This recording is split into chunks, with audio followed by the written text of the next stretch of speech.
Jika jatuhnya bulan Ramadan itu ada di hari Selasa, Rabu, Kamis, maka kemungkinan besar itu ada di tanggal-tanggal ganjil. Itu semuanya menurut apa yang beliau rasakan. Bismillahirrahmanirrahim. Assalamualaikum warahmatullahi ta'ala wabarakatuh. Bismillah walhamdulillah. Wassalatu wassalamu ala rasulillah Muhammad ibn Abdillah wa ala alihi wa sahbihi wa man wala amma ba'du.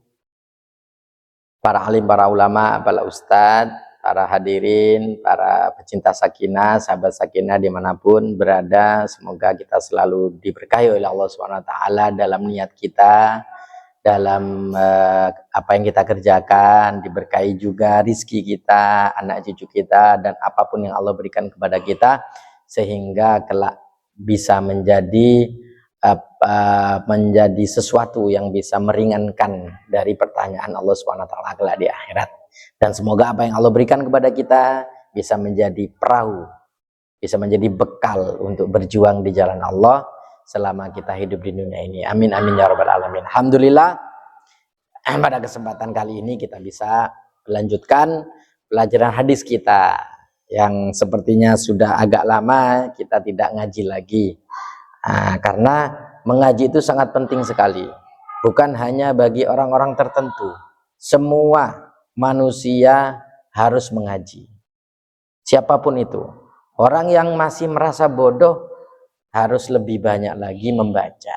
Kata Imam Syafi'i, semakin aku membaca sesuatu, maka semakin aku merasa bodoh. Makanya kita ini jangan sampai tidak membaca sesuatu, tidak menambah ilmu. Penting itu.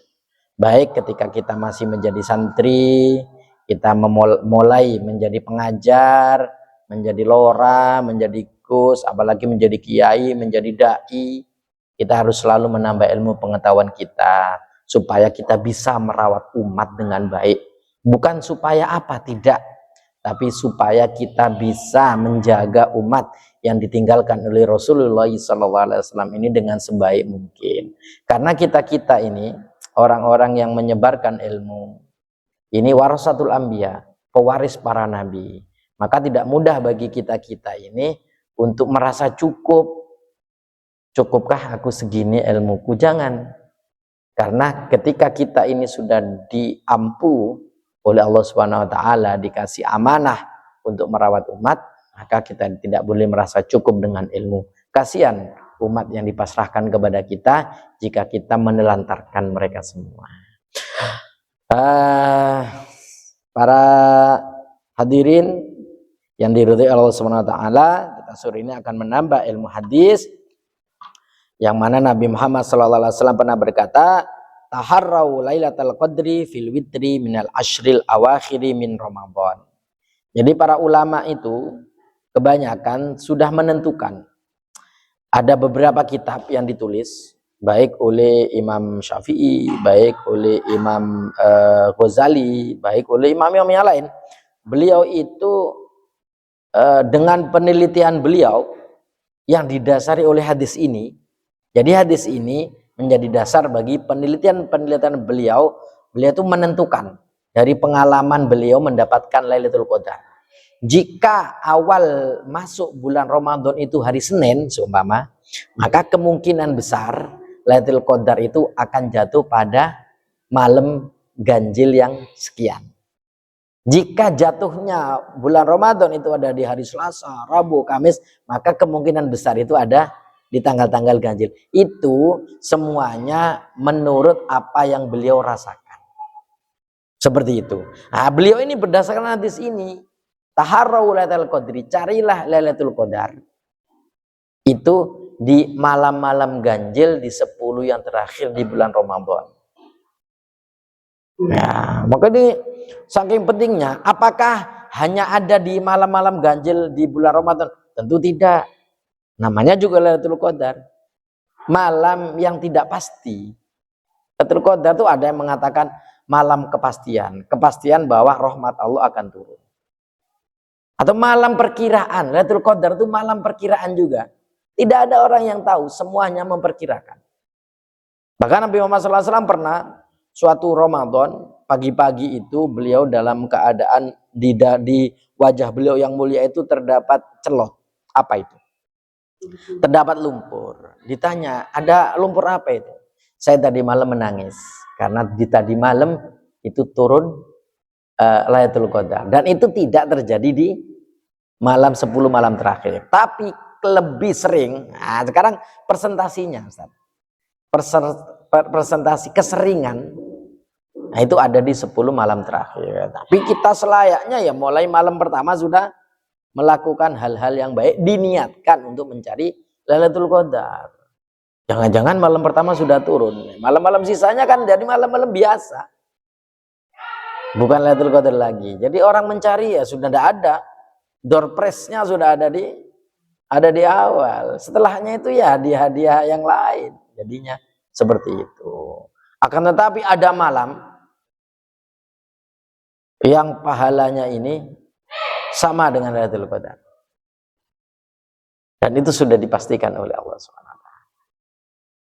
Ya, itu ada di malam apa kemarin? Ada di malam tanggal 9 Dzulhijjah, lupa saya hadisnya. Jadi kalau kita di bulan Ramadan itu masih mencari-cari, maka di hari bukan Tasu'a, apa? Tanggal ke-9 hari raya kemarin itu. Arafah. Maka di hari Arafah, di malam Arafah, itu adalah pahalanya sama dengan Lailatul Qadar. Tak usah mencari Anda. Pasti itu. Allah akan memberikan pahala yang sama dengan yang Allah turunkan di Lailatul Qadar. Kalau Lailatul Qadar kita mencari-cari, kalau itu sudah tidak. Nah, makanya ada kata kita ngaji, kan kita tahu kunci-kuncinya, cara-caranya mencari pahala itu ada. Nggak ngoyo seperti orang yang belum ngaji. Makanya alimun wahidun mutamassikun, satu orang alim yang benar-benar berpegang teguh, itu lebih berat bagi setan. Asyaddu minasyaitani min alfi abidin. Lebih berat bagi setan menggodanya daripada 1000 orang ahli ibadah yang nggak berilmu. Ya karena orang yang satu ini bahaya. Sekali dia bangun bisa ngajak orang-orang beribadah, habislah setan. Ya, kemarin hari malam awal tahun dengan akhir tahun. Ya Allah, saya minta di akhir tahun ini dosa-dosa kita diampuni oleh ajunan ya Allah. Di awal tahun ini semoga tahun kita ke depan, 1 tahun ke depan diberkahi. Setan nangis. Ustadz ngomong, ayo kita baca doa ini biar setan ini apa yang dia usahakan 1 tahun kemarin menggoda kita itu sia-sia karena kita minta ampunan di hari ini. Nangis setan.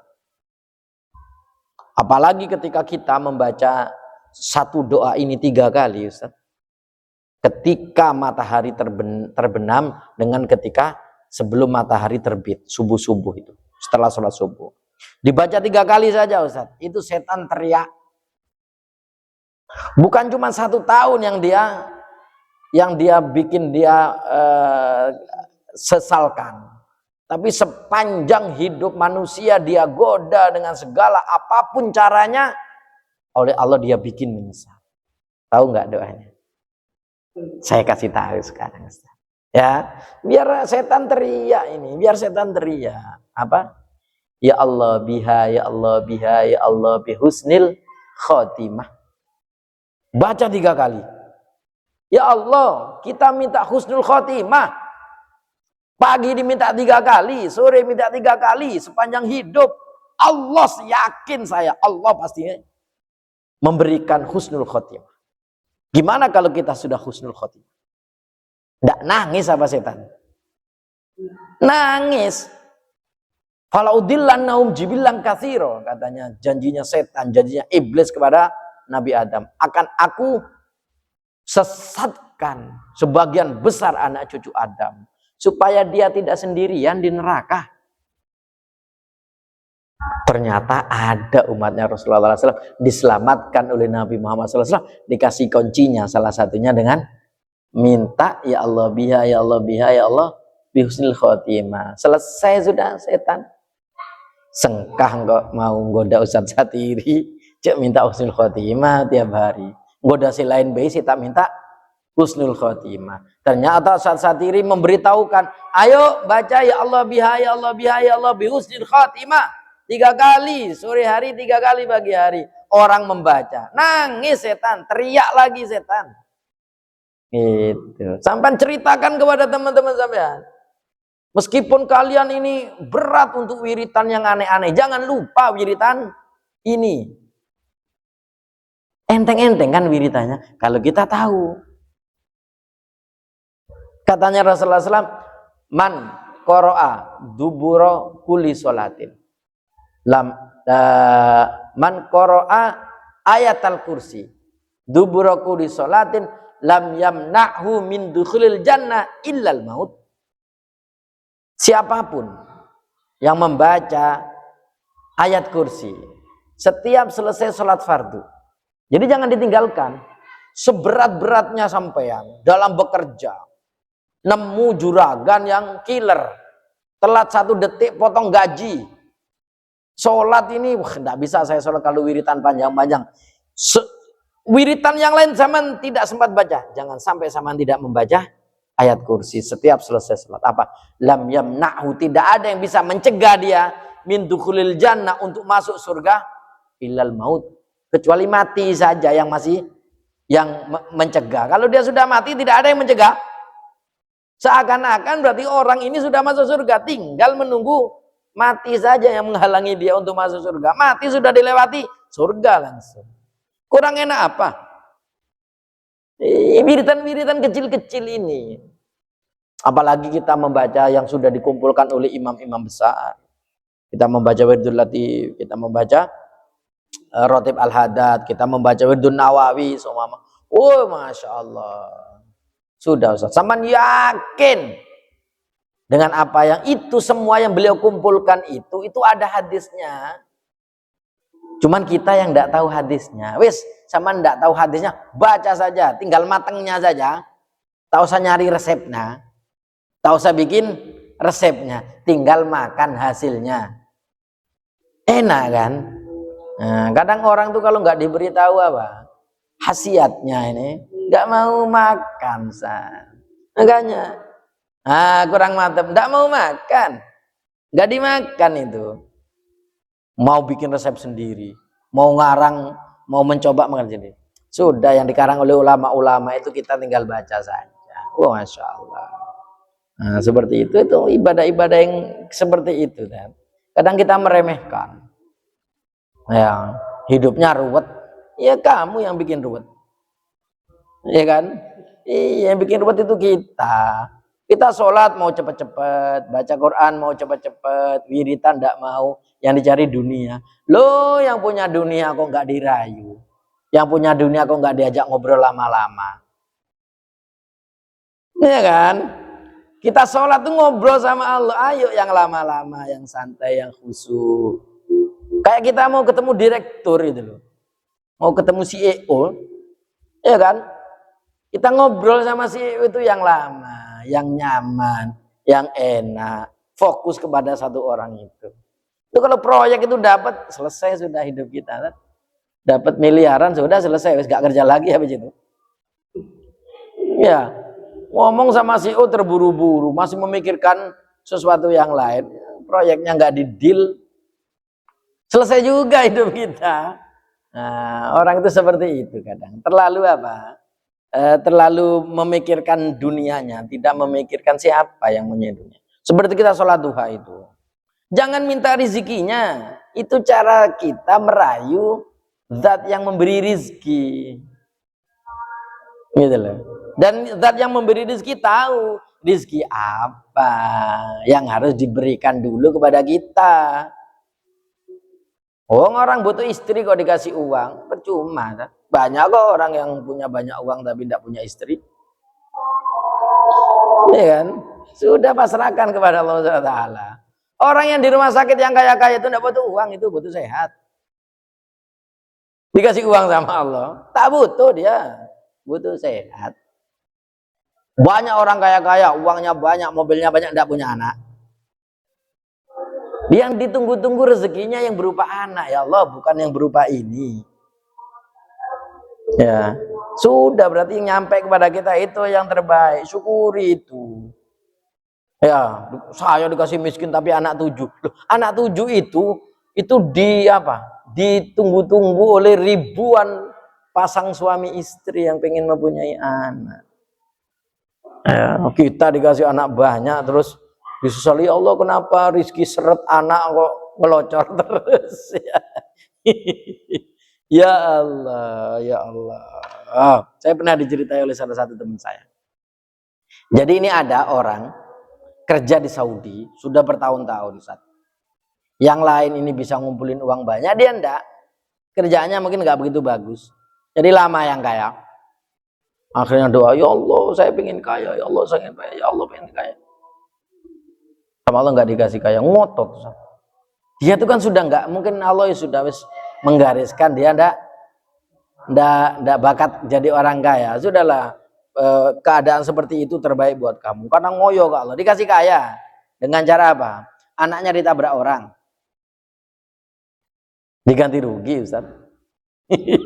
Diganti rugi sekian miliar. Mau? Katanya, ya Allah, tahu seperti ini saya tidak minta kaya, ya Allah. Saya minta anak saya sembuh. Loh kan kamu kemarin minta itu. Sudah saya kasih. Ya, makanya kata Imam Mutawalli Sya'rawi itu ya. Kalau kita ini tidak menghargai sesuatu yang Allah berikan kepada kita, maka Allah akan memberikan sesuatu yang tidak mungkin kita bayangkan sesuatu akan diambil. Atau begini, ketika kita diberikan oleh Allah sesuatu yang tidak mungkin kita pikirkan, kita pengen Alphard kan tidak mungkin kan, di pikiran kita dengan kerjaan kita yang seperti tidak mungkin kan, tapi Allah beri, maka Allah juga bisa mengambil sesuatu yang seakan-akan tidak mungkin Allah ambil dari sampean.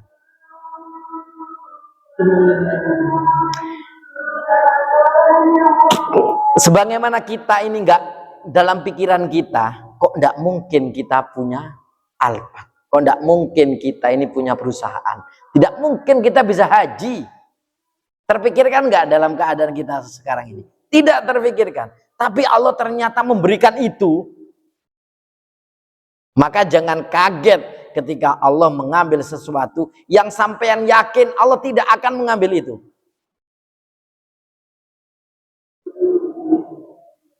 Moro-moro jeder, tabrakan buta.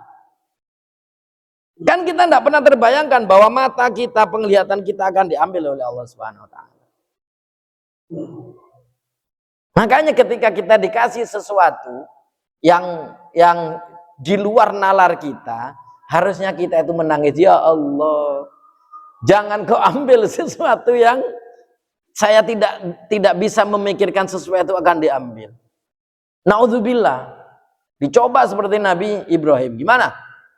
Diminta anak yang ditunggu-tunggu sekian puluh tahun, lucu-lucunya diminta sama Allah. Gimana? Orang yang tidak punya keturunan, ya kan? Menunggu sekian puluh tahun, ternyata dikasih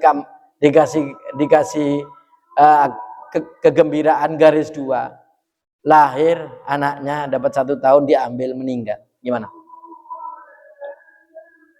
Ya, jadi dibalik juga tidak apa-apa, dibalik juga tidak apa-apa. Ketika Allah mengambil sesuatu yang engkau tidak memikirkan sesuatu itu akan diambil oleh Allah, maka kamu harus yakin Allah bisa memberimu sesuatu yang kau tidak mungkin bisa mendapatkannya. Berat, Ustaz. Ulama-ulama itu mikirnya itu seberat itu. Kita ini apa yang dipikirkan? Kata-kata yang keluar dari mulut kita ini apa ini? Ya, makanya benar-benar tombonya hati itu ada 5, salah satunya ngumpul dengan ulama. Karena yang keluar dari ulama pasti itu sesuatu yang akan membuat hidup kita ini tentram. Kita dulu kalau ketemu kiai ini, kok pas ya yang dibahas beliau itu, padahal itu cuma pertemuan biasa seumpama. Loh iya, kok bisa ya gitu loh. Berarti memang kita harus ngumpul dengan ulama supaya hati ini tenang. Gitu, masya Allah, masya Allah. Pembuat hati iku limo, ya. Terkadang kan orang-orang yang seperti itu tuh mikirnya gini, oh aku ini kayak agak pantas gitu berkumpul dengan orang-orang luar, budaya suara, sering bermaksiat, seakan-akan ya kayak agak pantas kalau berkumpul duduk bareng ngobrol dengan orang. Nah, menurut saya kan harusnya kan para ulama itu kan yang beri orang-orang yang seperti itu. Kalau ulama yang nyamperin ke beliau orang yang dalam zahirnya rusak seumpama, orang tatuan seumpama, orang pakai baju yang seperti itu seumpama. Kalau beliau yang turun ke mereka memang tidak banyak, Ustaz. Kalau yang berani turun ke mereka jempol. Seperti Gusmi Lirboyo. Itu turun itu. Turun ke diskotik. Turun memang. Iya, tapi tidak banyak, Ustaz. Tapi tidak banyak. Seperti Gus Miftah. Seperti guru kita bersama, Ustadz Muhammad bin Aziz bin Syahab. Itu kiainya anak pang di Malang itu. Kiainya orang-orang mabuk di Malang itu. Orang-orang mabuk itu ngajinya ke beliau, tobatnya ke beliau. Nah, sekarang tugas kita yang bukan seperti beliau, Ustaz. Gimana sikap kita? Ketika ada orang yang mukanya, yang penampilannya seperti itu mendekat kepada kita, ayo kesempatan itu kita rangkul. Seperti Gus Baha kemarin itu, foto bersama dengan Kiai Habib Quraisy Shihab. Kiai Habib Ustaz. Karena Habib Quraisy ini jarang orang tahu kalau beliau Habib. Ya, jadi kebanyakan manggil Pak Quraisy. Ini Habib ini. Makanya saya wis tidak apa-apa wis Kiai Habib Quraisy Shihab. Ya, ini belum mau foto, Ustaz, mau foto. Ternyata ada orang tatuan full tangannya, mukanya mendekat ke Gus Baha. Itu sama Gus Baha diginiin. Loh. Kita itu levelnya kita masih meniru Gus Baha, Ustaz. Ayo kalau ada orang yang seperti mendekat kepada, ayo kita rangkul. Makanya saya sering menceritakan ketika pembunuh dari ayahnya Habib Umar itu mengaku kepada Habib Ali, muridnya Habib Umar, itu Habib Ali marah-marah. Kemudian Habib Ali marah-marah. Kemudian Habib Ali bercerita kepada Habib Umar, Habib Umar yang marah-marah kepada Habib Ali. Orang itu mau tobat lewat jalan kamu. Berarti dia yakin kamu itu bisa mengajak dia untuk bertobat. Kenapa kamu marahi? Kenapa kamu halangi? Sehebat itu hatinya Habib Umar. Seluas itu. Jadi kalau Habib Umar itu cuma difitnah, oh keturunan Yahudi, dia bukan Habib, itu tidak masuk sama sekali dalam agenda hati beliau. Ya, orang yang membunuh ayahnya saja mau bertobat. Andai kata datang ke beliau tidak berani, melewat Habib Ali. Loh, Habib Ali ini diminta untuk ngerangkul. Iya, ayo. Saya antarkan ke Habib Umar untuk minta sepora. Kan gitu. Maunya Habib Umar itu seperti itu. Bahkan waktu presiden pertama Yaman setelah menggulingkan rezim komunis. Rezim komunis itu pernah menaklukkan Yaman. Ya, di zaman itulah yang abahnya Habib Umar dibunuh tanpa jejak itu. Kemudian rezim komunis itu dilengserkan oleh rezim Islam. Loh, yang jadi presiden itu bilang, Ustaz, saya bisa memberi kabar gembira kepada Anda Habib Umar dengan satu flash disk yang isinya itu semua orang-orang yang terlibat dalam pembunuhan abah sampean. Dan apa katanya beliau? Saya tidak mau itu. Saya kalau memang saman mau memberi saya hadiah, tolong tunjukkan di mana makam bapak saya. Itu tak Ustaz. Tidak mau tahu siapa yang membunuh. Cuman pengen tahu di mana makam bapak saya kalau saman ingin memberikan kabar gembira kepada saya. Sebegitu bersihnya hati beliau. Ya Allah. Kita ini masih jauh. Tapi kita harus meniru, mendengar cerita-cerita beliau supaya kita bisa meniru. Ya setidaknya rasa hati yang dendam, hati yang jelek ini semakin hari semakin berkurang. Semoga kita kelak menghadap ke Allah Subhanahu wa taala itu hati kita tidak sepekat sekarang. Tidak bisa putih, setidaknya coklat abu-abu. Dengan sering mendengar cerita orang-orang soleh. Seperti itu, Masya Allah. Mungkin cukup sekian yang bisa kita ngaji. Semoga sedikit ini bisa bermanfaat, bisa merubah cara pikir kita, bisa merubah keadaan hati kita. Semakin hari semakin putih, semakin bersih, semakin bisa melihat cahaya Allah Subhanahu wa taala. Kurang lebihnya mohon maaf. Assalamualaikum warahmatullahi taala wabarakatuh.